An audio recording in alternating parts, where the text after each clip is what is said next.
Rini mini ମୁଁ ତମକୁ ନବରାତ୍ରିର କଥା କହିବି, ମନ ଦେଇ ଶୁଣିବ। ବର୍ଷକରେ 2 ଥର ନବରାତ୍ରି ପୂଜା ପାଳନ କରାଯାଏ। ନବରାତ୍ରିର ପୂଜା କରିବା ଦ୍ୱାରା ଭକ୍ତଙ୍କୁ ମା ଦୁର୍ଗାଙ୍କର କୃପା ପ୍ରାପ୍ତ ହୋଇଥାଏ। ଭକ୍ତମାନେ ମା ଦୁର୍ଗାଙ୍କୁ 9 ଦିନ ପାଇଁ ଘରକୁ ଡାକି ନିର୍ମଳ ମନରେ ସେବା କରିଲେ ମା ସନ୍ତୁଷ୍ଟ ହୁଅନ୍ତି। 9 ଦିନରେ ମାଙ୍କର ଭିନ୍ନ ଭିନ୍ନ 9ଟି ରୂପର ପୂଜା ଆରାଧନା କରାଯାଏ। ନବରାତ୍ରିର ପ୍ରଥମ ଦିନରେ ମା ଶୈଳପୁତ୍ରୀଙ୍କୁ ପୂଜା କରାଯାଏ।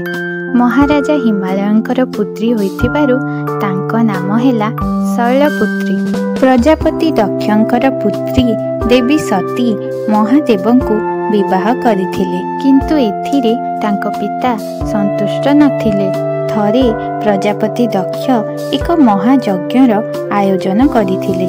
ସେଠାକୁ ସେ ତାଙ୍କର ପରିବାର ବର୍ଗଙ୍କ ସହ ସମସ୍ତ ଦେବାଦେବୀଙ୍କୁ ନିମନ୍ତ୍ରଣ କରିଥିଲେ, କିନ୍ତୁ ସେ ଦେବୀ ସତୀ ଓ ମହାଦେବଙ୍କୁ ନିମନ୍ତ୍ରଣ କରିନଥିଲେ। ଯେତେବେଳେ ଦେବୀ ସତୀ ଜାଣିବାକୁ ପାଇଲେ ଯେ ତାଙ୍କ ପିତାଶ୍ରୀ ଏକ ଯଜ୍ଞର ଆୟୋଜନ କରିଛନ୍ତି ଏବଂ ସେଠାକୁ ସମସ୍ତ ଦେବାଦେବୀଙ୍କୁ ନିମନ୍ତ୍ରଣ କରିଛନ୍ତି, ସେ ମଧ୍ୟ ସେଠାକୁ ଯିବାକୁ ଇଚ୍ଛା କଲେ। ସେଥିପାଇଁ ଦେବୀ ସତୀ ମହାଦେବଙ୍କ ପାଖରୁ ଅନୁମତି ଆଣିବା ପାଇଁ ଗଲେ। ମହାଦେବଙ୍କୁ ସମସ୍ତ ବିଷୟ କହିବା ପରେ ମହାଦେବ ତାଙ୍କୁ ଅନୁମତି ଦେଲେ ନାହିଁ। ପିତୃଗୃହକୁ ଯାଇ ସମସ୍ତଙ୍କ ସହ ସାକ୍ଷାତ କରିବାର ଇଚ୍ଛା ପ୍ରବଳ ଥିବାରୁ ଦେବୀ ସତୀ ମହାଦେବ ମନା କରିବା ସତ୍ତ୍ୱେ ମଧ୍ୟ ସେଠାକୁ ଚାଲିଗଲେ। କାରଣ ତାଙ୍କ ମତରେ ପିତୃଗୃହକୁ ଯିବା ପାଇଁ ଝିଅକୁ କ'ଣ କେବେ ନିମନ୍ତ୍ରଣ କରିବା ଦରକାର? ଦେବୀ ସତୀଙ୍କୁ ସେଠାରେ ଦେଖି ପ୍ରଜାପତି ଦକ୍ଷ ଅତ୍ୟନ୍ତ କ୍ରୋଧିତ ହେଲେ। ପ୍ରଜାପତି ଦକ୍ଷ ଦେବୀ ସତୀଙ୍କ ସାମ୍ନାରେ ମହାଦେବଙ୍କୁ ଅତ୍ୟନ୍ତ ଅପମାନିତ କଲେ। ମହାଦେବ ତ ଶ୍ମଶାନରେ ବାସ କରନ୍ତି। ସେ ମୃତ ଲୋକଙ୍କର ଭସ୍ମକୁ ଶରୀରରେ ଲେପନ କରନ୍ତି। ତାଙ୍କର ନିଜର ଘର ମଧ୍ୟ ନାହିଁ। ତାଙ୍କ ସହିତ ସଦା ସର୍ବଦା ଭୂତ ପିଶାଚ ରହିଥାନ୍ତି। ସେ ତ ପୋଷାକ ପରିଧାନ କରନ୍ତି ନାହିଁ, ବ୍ୟାଘ୍ର ଛାଲକୁ ପରିଧାନ କରି ବୁଲନ୍ତି। ତୁମେ ତାଙ୍କୁ ବର ରୂପେ ଚୟନ କରିଛ, ଏବେ ଏଠାକୁ କାହିଁକି ଆସିଛ? ଯାଅ, ଚାଲିଯାଅ ଏଠାରୁ। ପିତାଙ୍କ ଦ୍ୱାରା ନିଜ ସ୍ୱାମୀଙ୍କର ଏପରି ଅପମାନ ଦେବୀ ସତୀ ସହ୍ୟ କରିପାରିଲେ ନାହିଁ। ତେଣୁ ସେ ଯଜ୍ଞକୁଣ୍ଡର ଅଗ୍ନିରେ ନିଜକୁ ଜଳାଇ ଦେଲେ।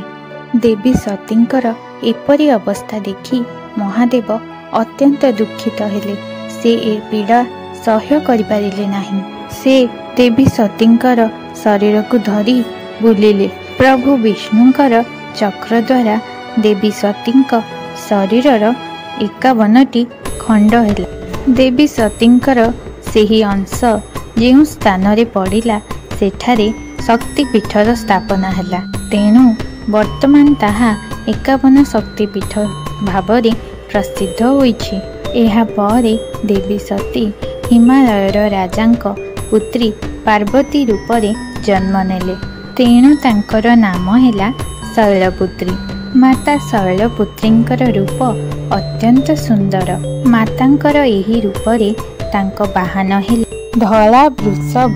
ମାତା ତାଙ୍କ ହସ୍ତରେ ତ୍ରିଶୂଳ ଏବଂ କମଳ ପୁଷ୍ପ ଧାରଣ କରନ୍ତି।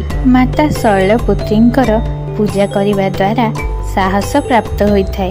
ରିନି ମିନି କୁହ ମାତା ଶୈଳପୁତ୍ରୀଙ୍କର ଜୟ। ସାଙ୍ଗମାନେ, କାହାଣୀଟି ଭଲ ଲାଗିଥିଲେ ଭିଡ଼ିଓକୁ ଲାଇକ୍ କରନ୍ତୁ। ଏମିତି ଆହୁରି ଭଲ ଭଲ କାହାଣୀ ଦେଖିବା ପାଇଁ ଚ୍ୟାନେଲକୁ ସବସ୍କ୍ରାଇବ୍ କରନ୍ତୁ। ଆଉ ହଁ, ବେଲ୍ ଆଇକନ୍କୁ ପ୍ରେସ୍ କରିବାକୁ ଭୁଲନ୍ତୁ ନାହିଁ। ଭିଡ଼ିଓକୁ ପୁରା ଦେଖିଥିବାରୁ ଧନ୍ୟବାଦ।